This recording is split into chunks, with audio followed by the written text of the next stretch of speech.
মুখামুখিলৈ আপোনালোকক স্বাগতম জনাইছোঁ আৰু জনাইছোঁ আগন্তুক ৰঙালী বিহুৰ ওলগ আৰু শুভেচ্ছা। মই উপস্থিত আছোঁ শোণিতপুৰ জিলাৰ ঐতিহাসিক সাংস্কৃতিক নগৰী তেজপুৰত, আৰু তেজপুৰত মই থেস্পিয়ানৰ আখৰা চাবলৈ আহিছোঁ। আৰু আখৰাৰ যি দৃশ্য, এই দৃশ্যসমূহ মুখামুখিৰ দৰ্শকসকলক দেখুওৱাৰ পূৰ্বতে মই দেখুৱাইছোঁ শ্বহীদ বাকৰিৰ এটা দৃশ্য। এই চাওক, শ্বহীদ বাকৰিত চলি আছে সদৌ অসম ছাত্ৰ সন্থাৰ বিহু নাচৰ আখৰা চলি আছে, সদৌ অসম ছাত্ৰ সন্থাৰ, আৰু লগতে চলি আছে এক উখল মাখল পৰিৱেশ। এয়া চাওক, এই কোঠাটোৰ ভিতৰতে, এই হলটোৰ ভিতৰতে চলি আছে থেস্পিয়ানৰ আখৰা। কিন্তু তাৰ আগতে থেস্পিয়ানৰ আখৰা দেখুওৱাৰ পূৰ্বতে মই দেখুৱাব বিচাৰিম যে মই তেওঁলোকক জাষ্ট এটা সহায়, তেওঁলোকে এটা বস্তু আনিব দিছিলে আৰু সেইটো বস্তু লৈ আহিছোঁ। প্ৰথমে সেই বস্তুটো মই গাড়ীৰ পৰা উলিয়াই লওঁ।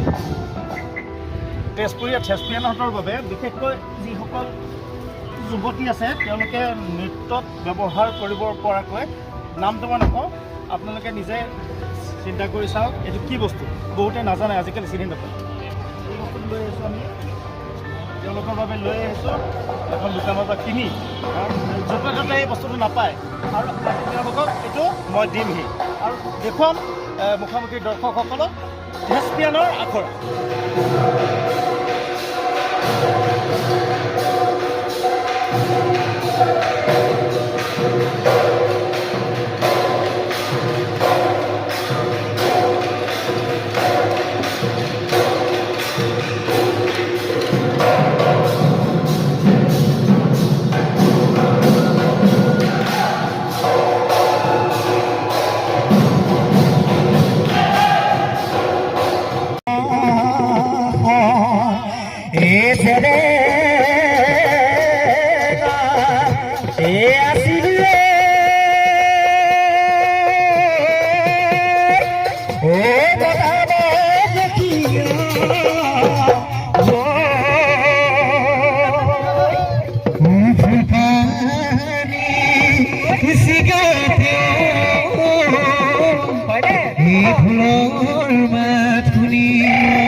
আমি আংশিক দৃশ্যাৱলী দেখুৱাইছোঁ থেস্পিয়ানৰ আখৰাৰ লোকবাদ্য লোকনৃত্যৰে সমগ্ৰ বিশ্বতে নাম জিলিকাবলৈ সক্ষম হয় থেস্পিয়ানৰ যিগৰাকী ব্যক্তি মুখ্য ব্যক্তি সেই মুখ্য ব্যক্তিক মুখ্যধৰ দৰ্শক চিনাকি কৰি দিবলৈ আছে। নমস্কাৰ।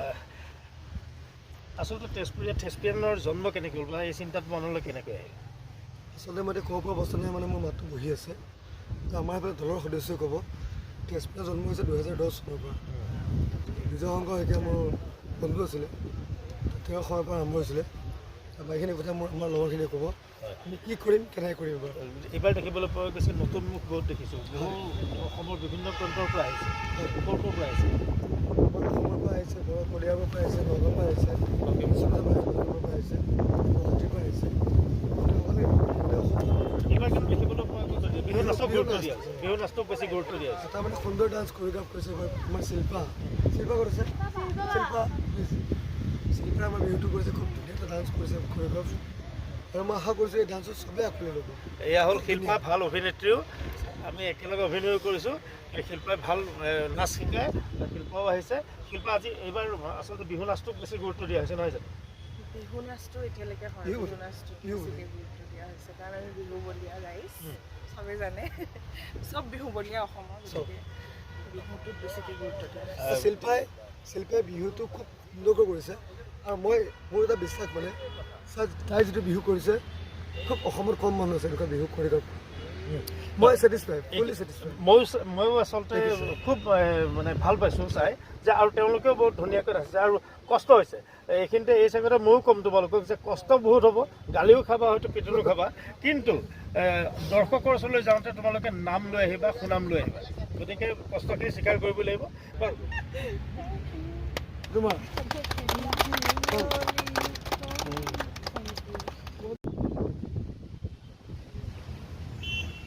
মানে এইবাৰ আগন্তুক ৰঙালী বিহুৰ যি বিহু মঞ্চত তেওঁলোকৰ সাংস্কৃতিক অনুষ্ঠান পৰিৱেশন কৰিব তাত এইবাৰ কি লোকনৃত্য থাকিব কোনে ক'ব কোৱা তুমি কোৱা আমাৰ লোকনৃত্য তিৱা লালিলাং যোনখিনি আছে লাংকুম